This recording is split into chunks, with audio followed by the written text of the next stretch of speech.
I'm trying to run. I don't know if you've seen a post of me talking about this or whatever, but I'm trying to like run a Russell Brunson type playbook for Yeah. our B2B, but Yeah. slightly differently than him. Okay. I'm trying to Check, keep check. the That's keep good. the keep the freemium offer, and Okay. then we get a 10% conversion rate on who should be our ICP, but we're not quite there because our product sucks. And for the 90% of users who we were never charging, I'm trying to have like a paid course community and coaching offer Okay. that they're basically coming into. And as part of this offer that so my whole story, by the way, you should come to this Thursday webinar because you and Dave Cancel are slide number two. Whoa. Literally, slide number one's the title slide. Yeah. Slide number two, I'm like, in 2019, when I was starting to get emails, there were these two guys, Dave Gerhardt and Dave Cancel, had this brand called Drift, came out of nowhere, hottest brand in B2B SaaS. Hey, what's up, buddy?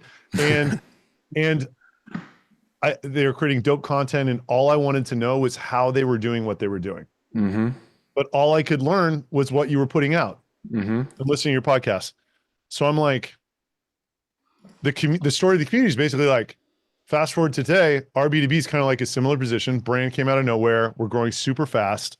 I'm making a community out of opening the entire kimono and showing everybody everything that I wanted to know about Drift at the time.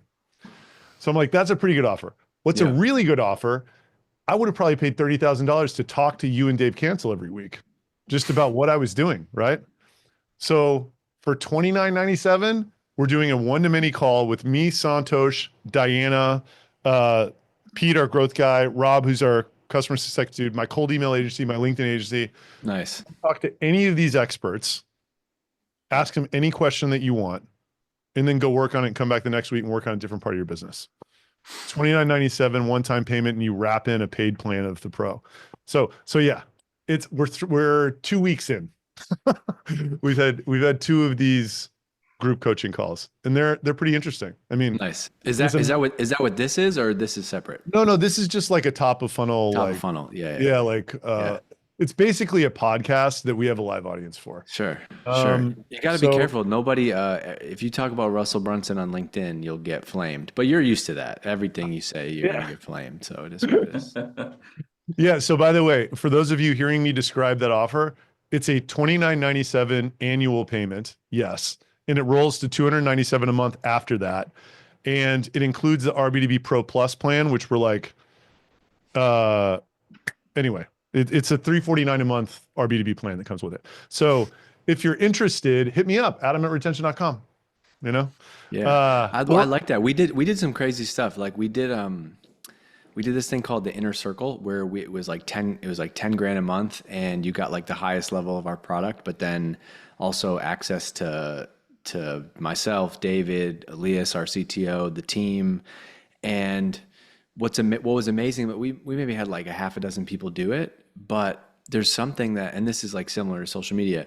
It's not just the value. Like I think you learn so much at the same time. Like you learn about problems, you get content ideas. Like it goes beyond just like product features and stuff. So it's not going to be like applicable to everybody, but I feel like there's some slice of that. There's some people who, especially in the early days of the company, who want that level of access and content. And I think it's an amazing part of the feedback loop.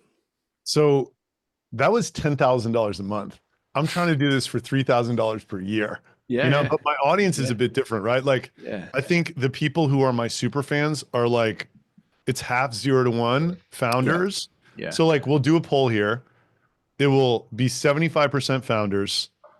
Half of them are 0 to 1, and half of them are like basically 1 to 10, right? yeah, yeah. Also, And what's cool is you don't have uh, like this is a bootstrap business, right? And so yeah, I think a lot of people that raise venture capital money, you can't open the kimono. Like there's a fear of opening the kimono right. because like you don't want to Right. share numbers, you don't want to share metrics because that opens up a can of worms. And so I think you're in a more of a position of power to do something like that. And so it's your business. You can do whatever the heck you want. And I think that Yeah. is a fun marketing opportunity.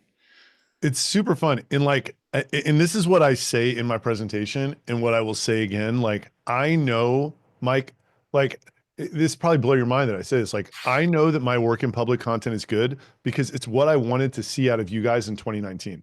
Mm-hmm. I know for a fact everything I write is exactly what I wanted to see from Drift when you guys were at 5 million ARR, and I wanted to know how the hell you were doing it. Yep. Right? Like, Yeah. I know this community is money because it's exactly what I would have wanted from you guys. And then that one to many call, I just know it's worth 5 times as much as that because like I would have paid 5 times as much for that. Right? Like even before I started my last company. So anyway, thank you for joining us. I have a weird parasocial relationship with you because I got to know you really well through your book and through your content at Drift. And I'm just really pumped that you're here because, oh, by the way, we shared the stats of the roles people have. So it's like Yeah. 58% founder today, 30% growth marketing, 8% sales. Yeah. So, um, you know, I just want to ask you some stuff I've never gotten to ask you before about this book. So like, obviously everybody knows who's on this call. It's like transformational for me, this whole founder brand thing. So how, like, what about each of the stops on your journey led to that book being written is my question. Well, I think so. I wanted to write a book. So I wish I could say like, I had this burning desire to talk about a topic, but I think I was in an in-between stage in my career. Drift had sold. I left Privy. Privy sold, and I was kind of trying to figure out what the next part of my journey was going to be. And I knew I wanted to work for myself and start to establish some type of, content pillars, right? And so I thought about, man, I see a lot of these people writing books.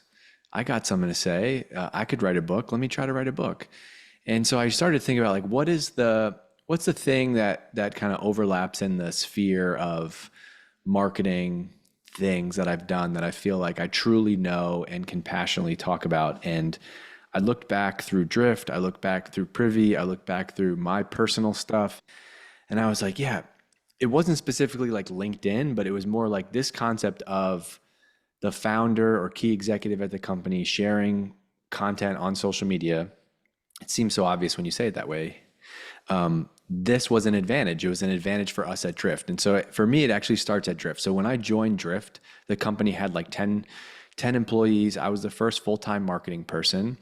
And when I came in, they were like, what are you going to do? Like, tell me what your playbook is going to be. Like, what should we start to do here? And they were a little bit pre-product. They had a product, but it wasn't like fully featured yet. The website wasn't built out yet.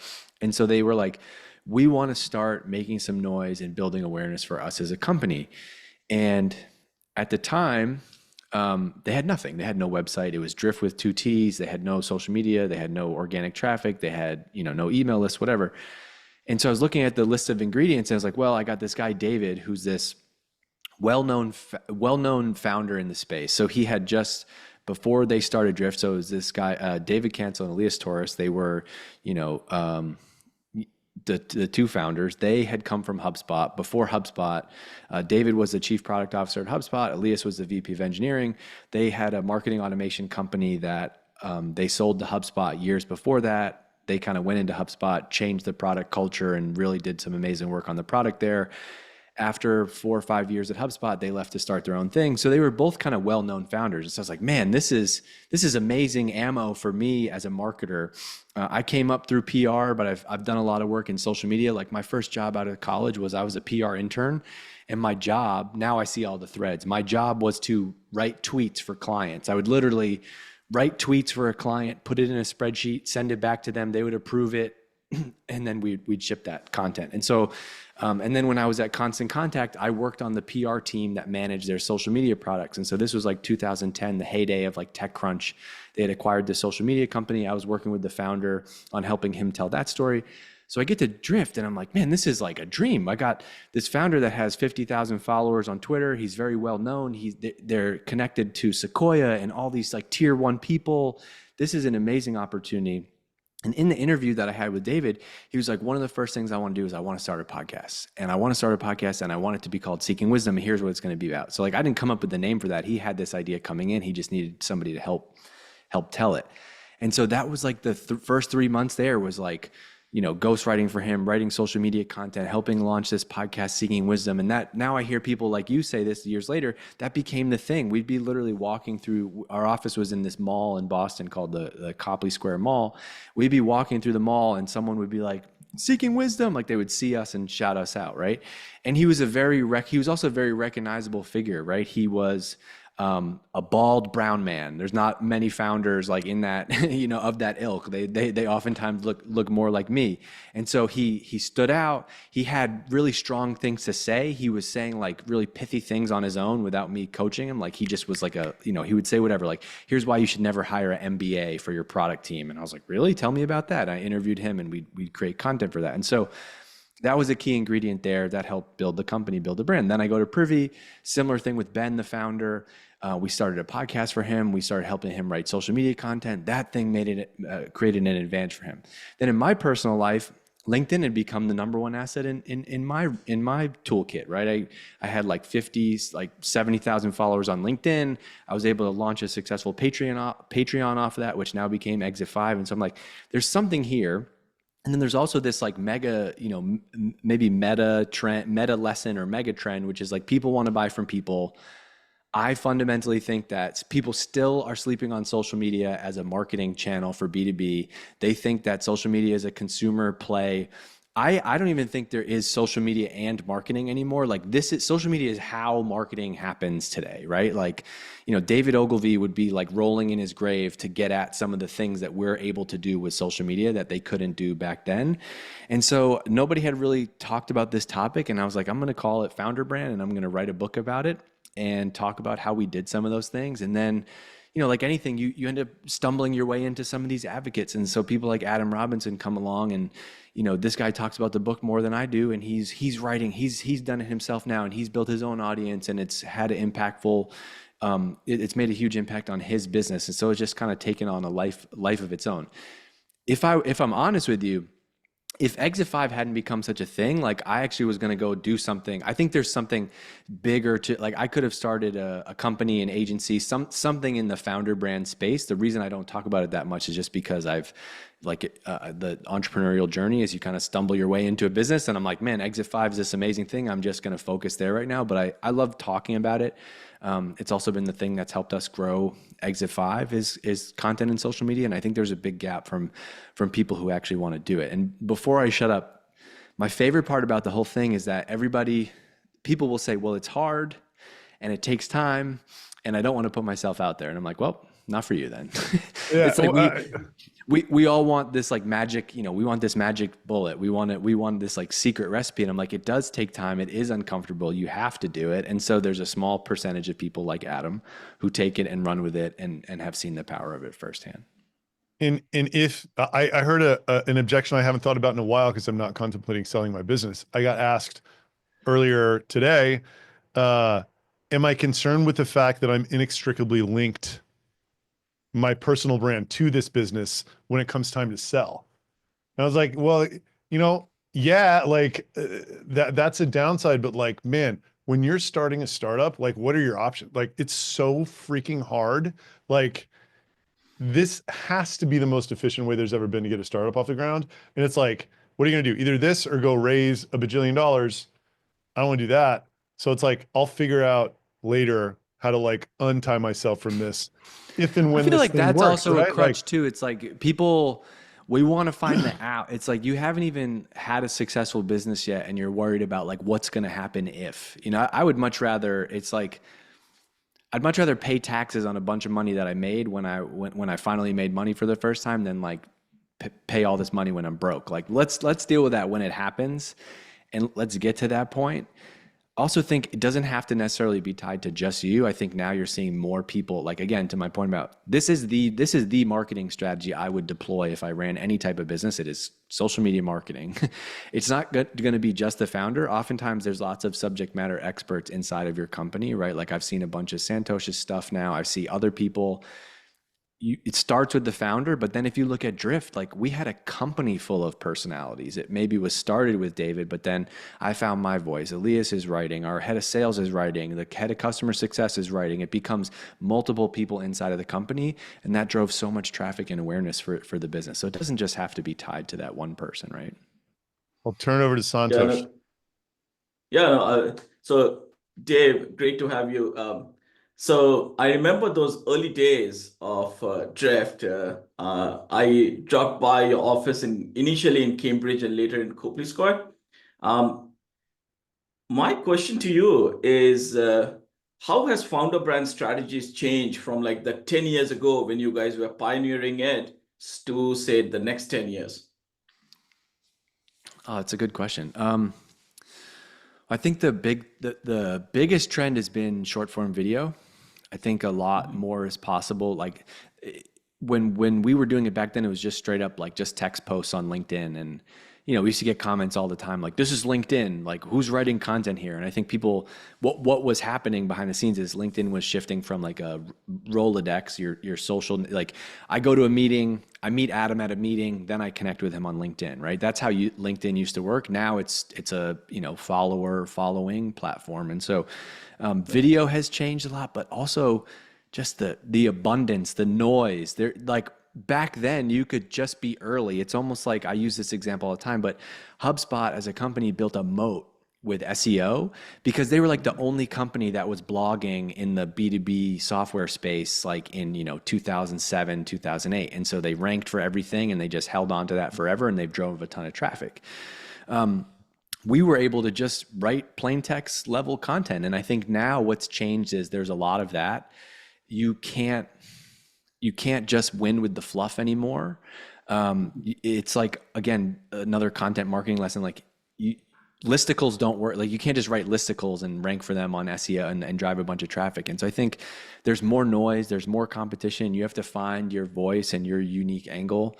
There's also multiple platforms that I think you can be successful on. I think we talk about LinkedIn, but I really think that you could do this on any channel. It could be TikTok, it could be YouTube Shorts, it could be Instagram, it could be Twitter, it could be LinkedIn.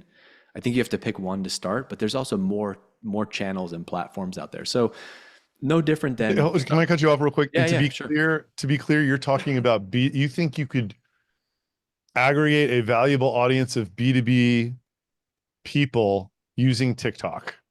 Absolutely. Have you seen Corporate Bro? Good point. Corporate Bro, he had a video a couple weeks ago. He told me he got death threats from it, which is like, that's the fun part about being a creator when you have a video that goes viral.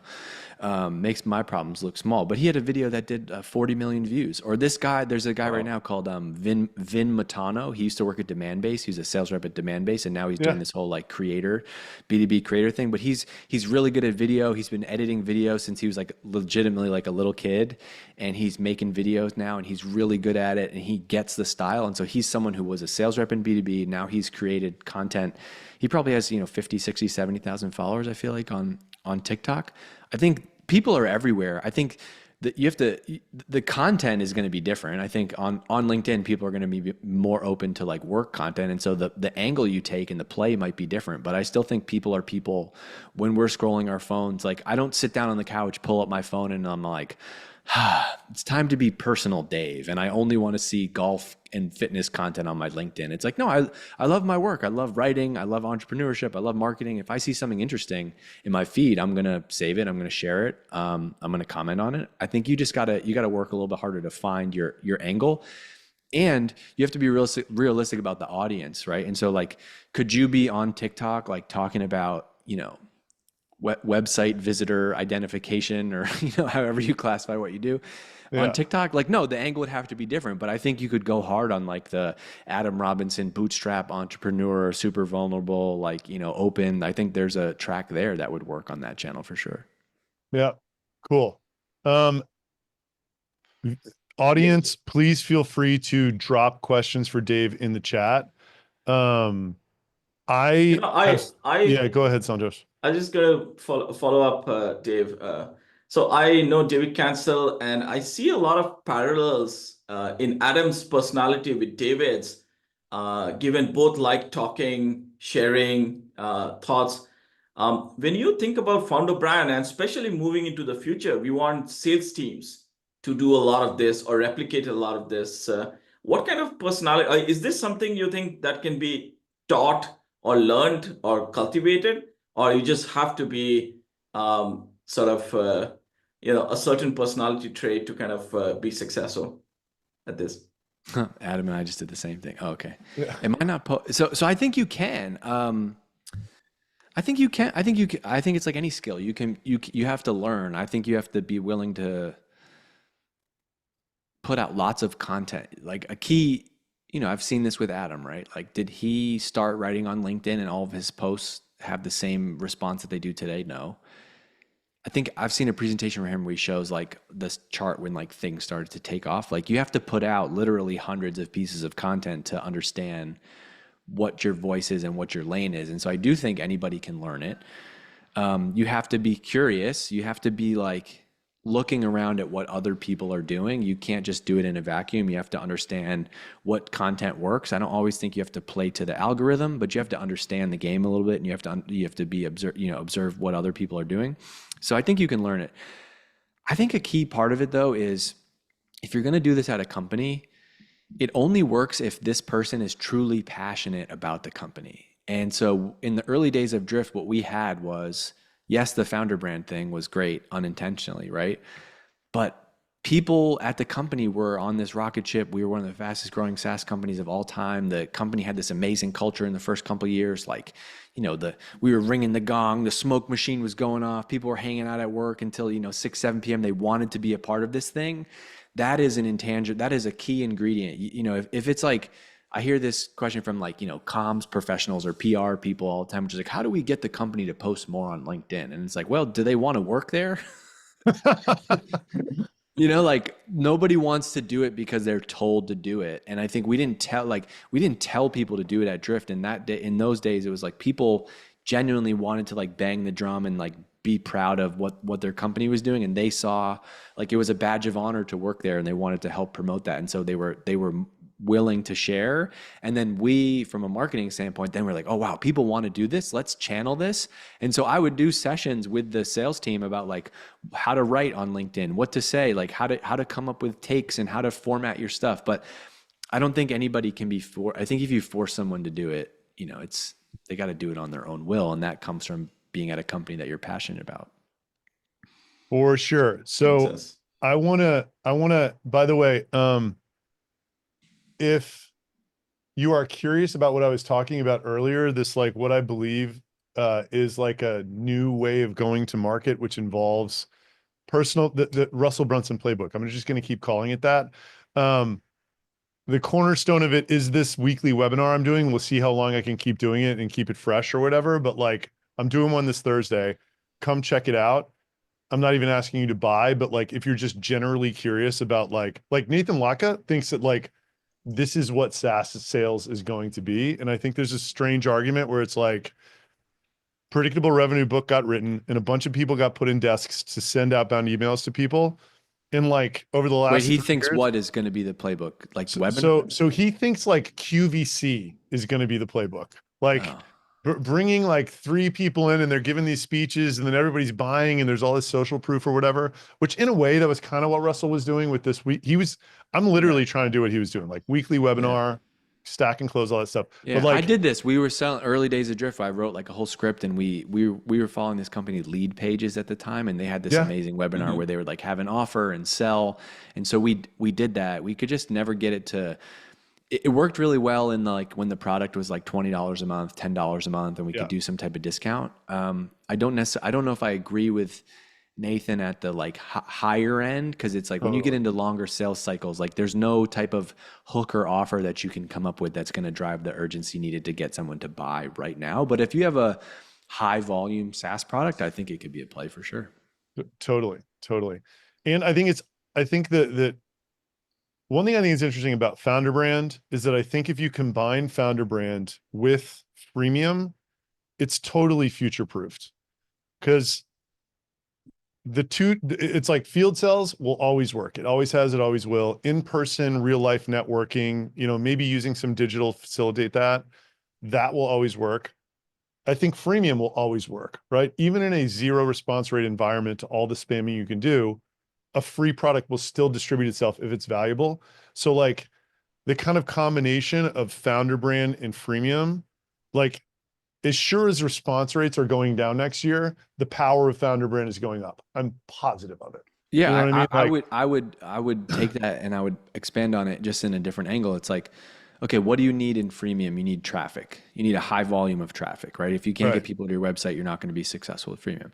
I think how you drive traffic in 2024 and 2025 has changed. It is not just write articles that rank and hope you get traffic. It is not do backlink outreach to try to get traffic. It is you use social media to drive traffic to your website. And so absolutely, if you're going to use founder, if you're going to build an audience somewhere using founder brand, you're going to drive. The more people like to say that followers are a vanity metric, absolutely not. You could map you could map Adam's followers on LinkedIn and probably map it directly with the traffic to your business, and you'd see the impact. So I completely agree.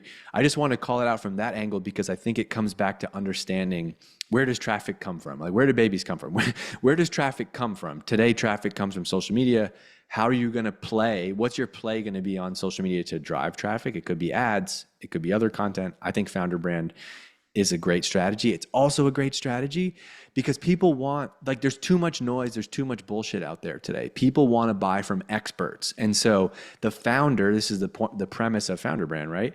The founder is someone who, didn't just wake up and have a dream. I'm going to start this SaaS company because I want to get rich. It's usually there's some story there, like, Eric Yuan, the founder of Zoom, he was like VP of engineering at WebEx or something like that before that, right? And so I talk about it in the book. That's a great ingredient there. Your history and all your learnings play into how you started this company now. And so typically the ingredients of what made that person start the company, and then they're an expert. Now you're the one having the industry conversations. You're talking to investors, advisors, customers, partners. You know the market. You have to shape the product roadmap. You have to know what's coming. You have to know what's interesting. That is all the best type of fodder for marketing content. Yes. Can I ask you a question about the biggest objection that I get to people starting? Sure. Other than just pure paralysis, which was my objection. I even had paralysis after I read your book. I'm like, I'm not just going to put an hour in my calendar every day and start tweeting against the LeBron James of Twitter. I need some help from people who know the game. But I found this dude, Tommy. He showed me how to write on LinkedIn. And then a year later, I kind of knew the game. Here's the biggest objection that I get though. Adam, you are your ideal customer profile and your ideal customer profile lives on LinkedIn. What do I do if I'm not selling to my ideal customer profile? Is this still a path worth pursuing? The founder brand specifically, right? Yeah, maybe not. But by the way, like in that question, it's like Bennett Privy was not that, right? He wasn't an e-commerce guy. He was a SaaS.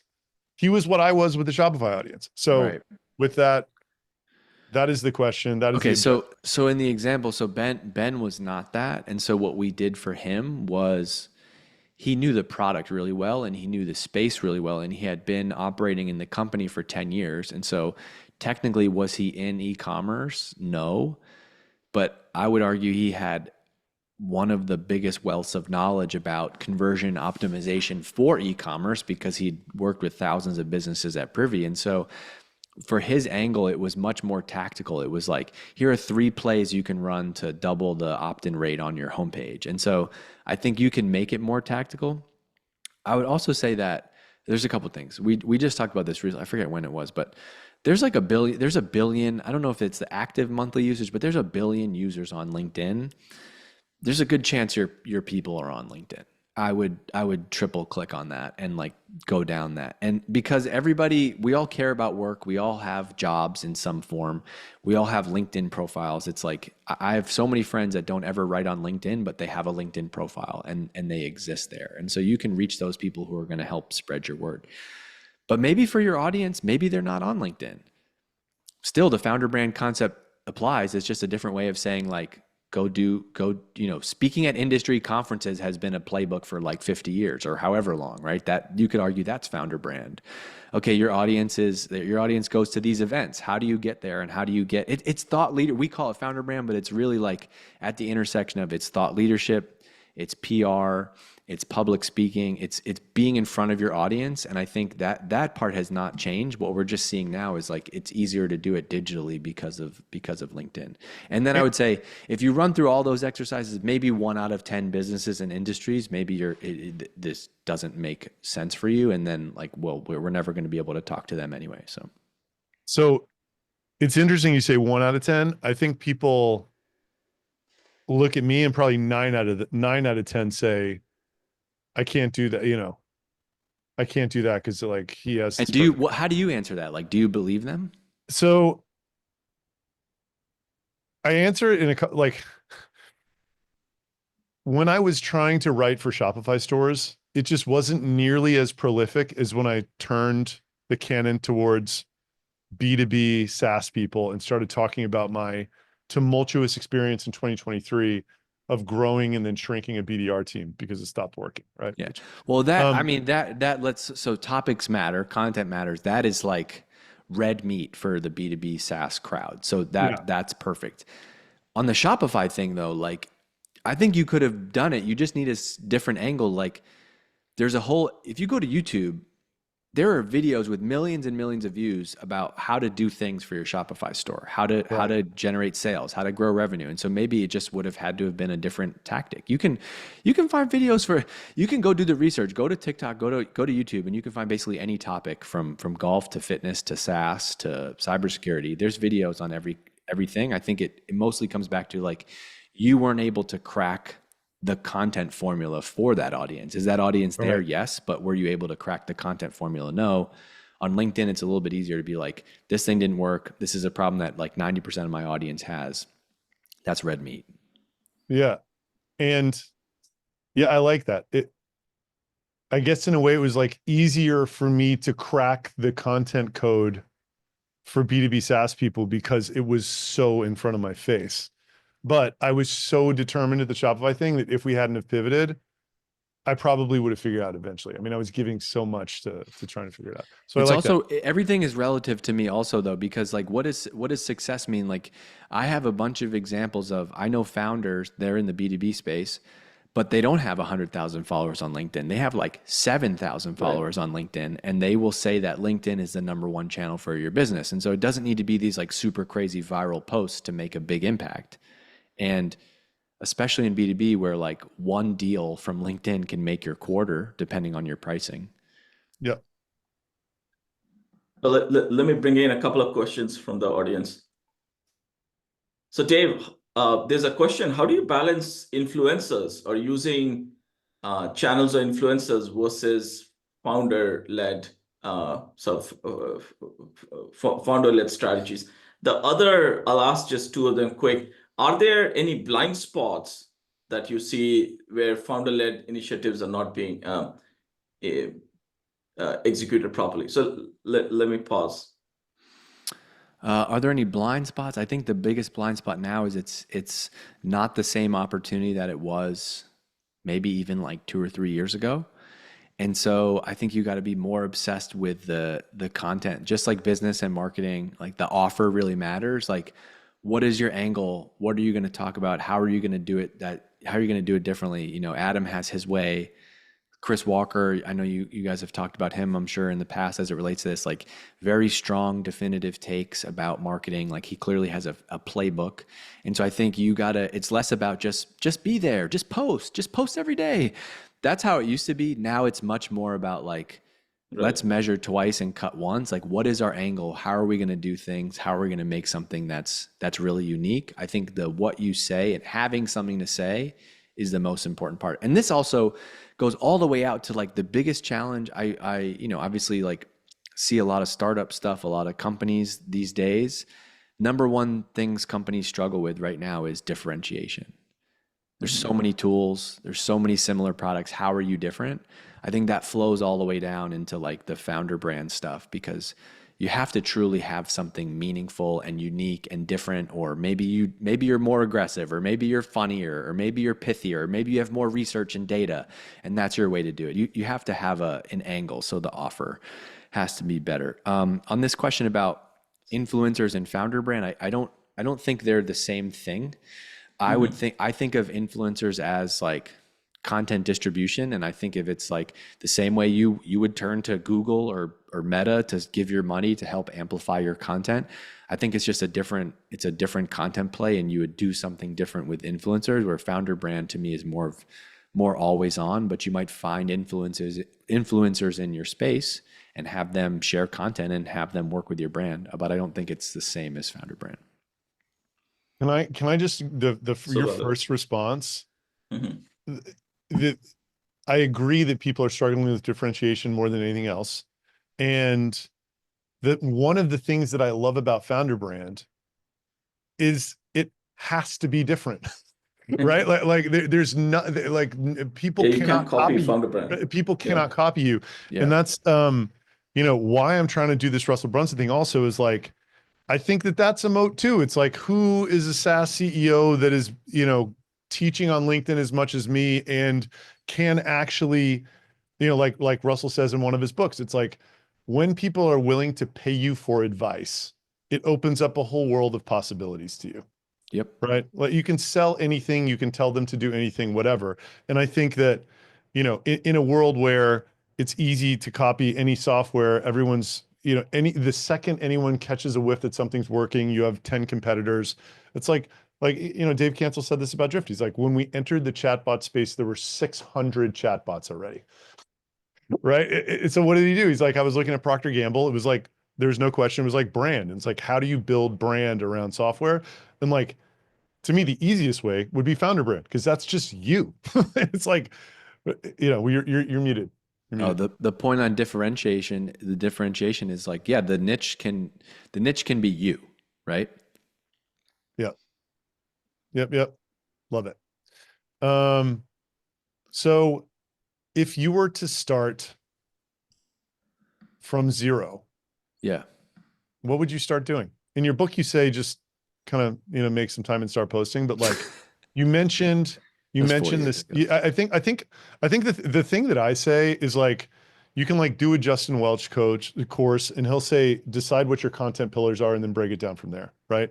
But it's not that simple because, and by the way, content pillars for everybody listening, it's like this idea that they're the core things that you speak about. And by speaking about them all the time, you are creating and reinforcing this idea in your audience of who you are. And it's the Hmm. same way politicians are created. It's the same way any public figure is created, right? And we have a very quick feedback loop to do that on social media. But same basic principles apply. And that's why you could take your LinkedIn strategy, change the tactics, and it will work on another platform. So the question is, or the problem with content pillars is you can't just decide yourself. You have to figure out what's resonant with your audience, which is also consistent with who you want to be, right? So I think that that is your angle, right? That's what you're saying is the angle, is what I'm saying is the pillar. Yeah. So how do you find your angle? Well, you just answered the question. That's how. Um, Make it um, easier for me, Dave. You I wrote the think you, book. I think you do have. I don't. I think you said this was not the answer, but it is the answer, which is ultimately you have to go and test. You have to go and so you have to have some. For me, I would start with the content pillars. It doesn't need to be this big formal exercise, but it needs to be like the simple question of like, because ultimately you're doing this to drive results for your business, right? If you were just doing it for just straight up followers and fame, then I would be like shirtless pics, running, ice bath, meditation, doing a bunch of nonsense. Like you ever see these videos on TikTok about like, I'm a product manager at so and so company, and like this person like doesn't actually work at all. It's just like I go in the kitchen, I have a good snack, I go take a nap in the nap room. Like somebody sent me this guy's YouTube channel today, and they were like, "Hey, look at this guy. He's blown up on YouTube." And I go and look at it, and he has 500,000 subscribers on YouTube. I'm like, "That's great." All the videos though are like perfectly YouTube. Like it's like I was fat because I got addicted to Oreos. Here's the science behind why Oreos are addictive. Like that is amazingly YouTube fodder. Like that. Yeah. That's going to be there. So I think we're talking about this in the context of business, though. And actually, Alex Hermosi has talked about this. Like, I don't know if you have followed him at all, but basically, he was making a ton of content online. And for a while, he was making all this like stuff about talking about working out, and he would do these things called Mosey meals, where he would show like how to get 100 grams of protein. He would make these ridiculous meals and show more like lifestyle content. And he's like, the views on those videos went way up, but they after like 6 months, they were driving nothing to our site. They were not driving any business. And so he's like, we're gonna stop doing that. We're just gonna focus on like the education and not do any of like the fun, funny stuff. And so let's start with that as like the principle. Let's be clear. We're doing this to drive business, not just for like, virality and followers on Instagram or so. So we want to drive business. And so it starts with the question of like, what is the topic that it's valuable for you to be known for? And then from there, I would work backwards and then come up with the content pillars. Now, a big content pillar is your personal story, is your personality. And so that could either be its own track, or it could just be injected into like the way that you write. I try to insert my personality and humor into some things that I write. Until people who actually have no idea who I am completely misinterpret a joke that I make on LinkedIn and write, horrible things about me, which is always amazing. Like I wrote this post, you get this all the time. I wrote this post like a week or so ago, and I love golf, and I made a joke about golf, which I knew was like not going to apply to 99.9% of my audience. And it was basically this guy that I play golf with. He told me he was a sales guy back in the day, and he had an interview with the CEO one time, and the CEO said they were in the final round of the interview, and the CEO said, "Oh, you play a lot of golf. What's your handicap?" And he said, "Oh, I'm a scratch golfer." And the CEO said, "I can never hire you, man. Nobody who wants to work hard enough can be that good at golf." Like, yeah. And so I basically turned that into a LinkedIn post, and some guy, this like well-known guy in the space, like comes at me and he's like, "Man, this seems really off-brand for you. What about if someone has hobbies? What if someone has this?" And I'm like, "Dude, give me a break. You don't know me at all." Like, anyway, so what's it valuable for you to be known for?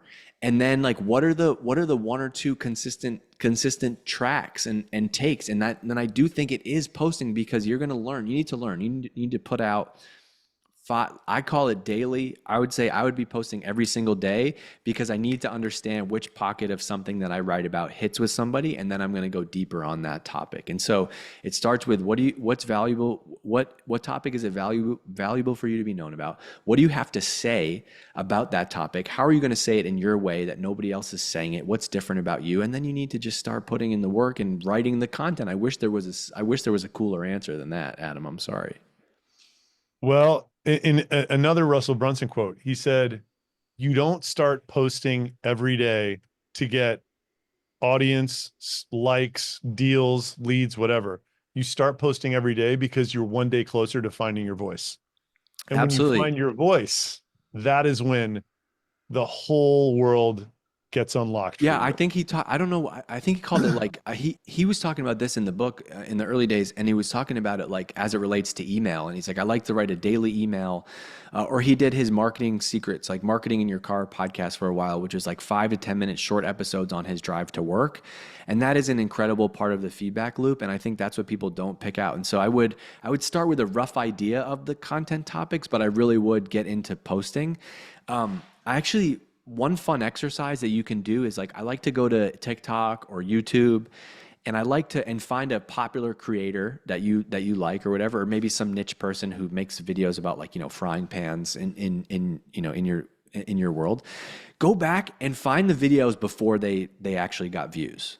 It's very humbling to do that, because it's happened for everybody, and you'll see before, like, do you know this guy Jay Klaus, Creator Science? I know. Okay, he's great. What's your shtick? So he has a community and podcast and newsletter talking about creators, like creator economy type stuff. Yep. And I think he just crossed like 100,000 YouTube subscribers, but it all happened within like the last year or two. I don't follow him religiously, so I don't know all the details, but I did do it recently. And I went back to his YouTube page, and as recently as like a year ago, his YouTube videos were like 74 views. 311 views. Now all of his videos are like hundreds of thousands of views. He just got through that, he got through that chasm. You have to do that. And I think most people are not willing to make 100 videos and hope that 101 is the one that jumps off for you. I think that's the playbook for any creator. Now, there might be a situation where you might go quicker than that, but I think that's got to be the way. Excellent. So we spoke a lot about content. I'm curious, how does your LinkedIn ops or YouTube ops looks like, where you convert the engagers into closing or getting something out of them? So let's talk about that. Yeah, I have nothing. I have no automation. I have no automation, no DM strategy, Mhm. nothing like that. Basically, we just use it as I have a large audience on LinkedIn. I write about marketing stuff. People see me as the creator of Exit 5 and they're going to go to our stuff. And so it could be something like posting about a webinar and get a couple hundred people to sign up and that takes them off of LinkedIn. It's like the Mhm. lead, it's like a lead magnet strategy. And so we try to talk about our newsletter. I think you need to have some strategy to like capture to take traffic from these rented platforms, which is like social media, to owned Right. platforms. And so it's great to have a big audience on LinkedIn, but I think email is still the number one marketing channel. And so I'd be like religious about how do I get these people on my email list? There's lots of plays you could do with followers and DMs to do that. We basically create a lot of content on LinkedIn.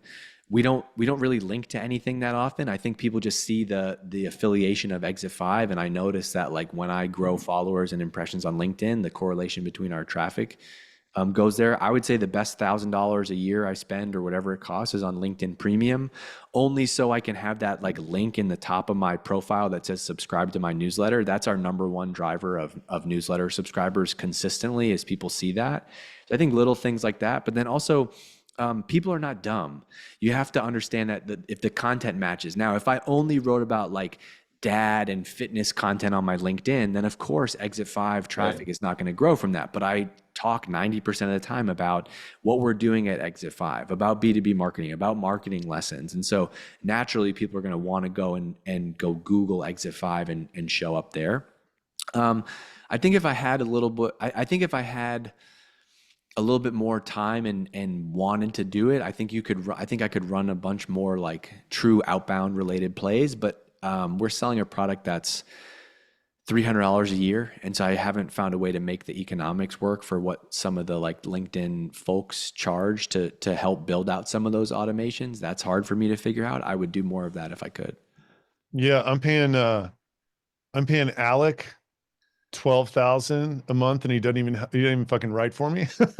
And I'm paying Kyle to do all Man, this to do all this LinkedIn automation stuff another yeah, 15. that's what I mean. So I talked to Yeah. Alec. I talked to Alec because I was like, I want to get really aggressive about growing Exit 5. Like, I think there's a whole play here where like we could be DMing people. That's Sam. Um, Sam sends all my DMs. What's up, Sam? We could be DMing people, but I couldn't make it work. But if I was selling a SaaS product that had that we sold for much more money, like if I was at Drift right now as an example, we should absolutely be doing that. Can I share something that I thought about when you were answering studying other people? So this is Yeah. something that I've only shared one other time.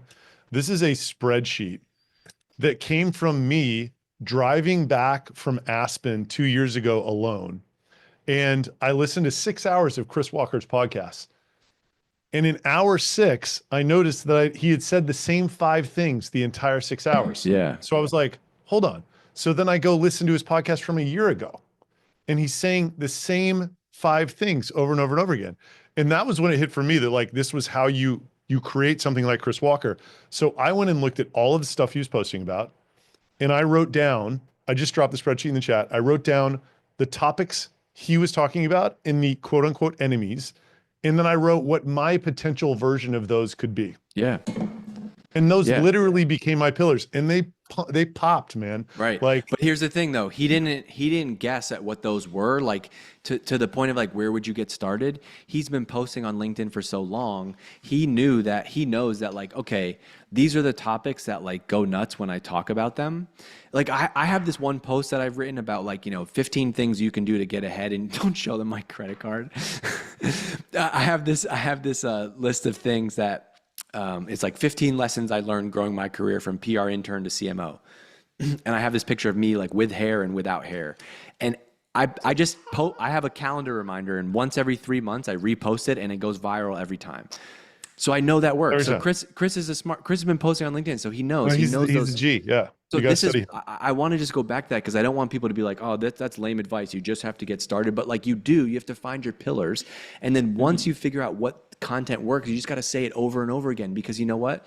I have 170,000 followers on LinkedIn, but I probably get, between 30 and 50,000 impressions per post. And so only a tiny percentage of my audience is ever actually seeing my content. And so you have to post it more.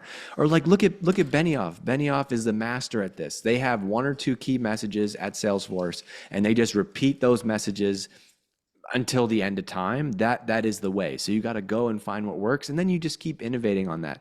Or I mentioned that guy Jay Klaus as an example. If you go to his YouTube channel, you can clearly see that the pocket he found, the content that takes off for him, is talking about how YouTube creators have grown. So he went from talking about creators to the videos that popped off on YouTube were talking about YouTube creators. So now he's doing more of that. It is this self-fulfilling thing, and you go triple down on that until it doesn't work anymore, and you find more new topics. Last thing on that. Once you are successful with one topic, like you had messaged me a couple months ago about YouTube, and I was like, yes, I absolutely think you could be successful with YouTube because you already have a sense of like dog, yeah. He's in kindergarten. You have a sense of what's working and how to go create content. So I absolutely think start with one and you can be successful with others. So another way to say that, my buddy Andy Muborn says it. He says, the reason you post on LinkedIn is not to get followers and likes. It's to get a library of greatest hits, which then get you followers and likes. I think that like perfectly articulates what you're saying. Absolutely. Or like I one day years ago, I just wrote like some pithy line like life is too short to work for a CEO who doesn't get marketing. Like, probably sitting on the toilet and wrote that, right? And that post yeah, that was funny, right? That post went nuts. That post went nuts. And so I'm like, boom, there's something here. This is how it really happened. So that post went off. And then I was working with a video editor at the time, and I was like, oh, what if we make a funny video about like all these people who work for the CEO who doesn't get marketing? So we invested, probably 10 grand. We made a video. That video worked. Now I say that line all the time. This is how these ideas happen. You just have to be posting because you never know when like your thing, you have to be willing to just post something every day because you never know when your thing is going to take off. And Adam, I'm sure you feel the same way. I could sit here for an hour and I could try to write the best LinkedIn posts I could, but then I could like be on a run or come back to my house and just have an idea and like literally scribble it into my phone and post that. And that's the one. Totally. I work with the guys at Hatch. They do our podcast and video clips, and we've been trying to do more with vertical video and get them going on LinkedIn. And an average video clip that I post gets like, 70 likes and 12 comments. I posted a video. My wife and I went on a hike the other day. It was a 7-second long video, and I posted the video of us on the hike. And I wrote like, whenever I'm stuck, I go out for a walk. Whenever I'm stuck, I go work out. Whenever I'm stuck, I go for a hike. That post had like 100,000 impressions, 50,000 video views. And I was like, this is what drives me nuts about being a creator. It's like, sometimes the highest production value stuff you spend all the time, and then you just have like one idea. But you have to be open to doing that. You have to be willing to publish and to get that feedback loop going. Absolutely love it. So valuable. Santosh, any closing thoughts for Dave? How much? We have 5 minutes Wait, left. there was one question. There was one question. Ahead, somebody said earlier in the chat, it said like, somebody asked about like, how do you compensate someone who has like built a personal brand at your company? Mm-hmm. And I love this. And I've heard Chris talk about this actually. And he had the best answer for it. He's like, pay them more. Like, what do we want the answer to be there? Like, if this person has created something that is now, it's like you have a 10x engineer who is like super valuable to your product because they help, write the initial code, whatever. You're going to pay them more to stick around. You have a top sales rep. You're going to pay them more to stick around.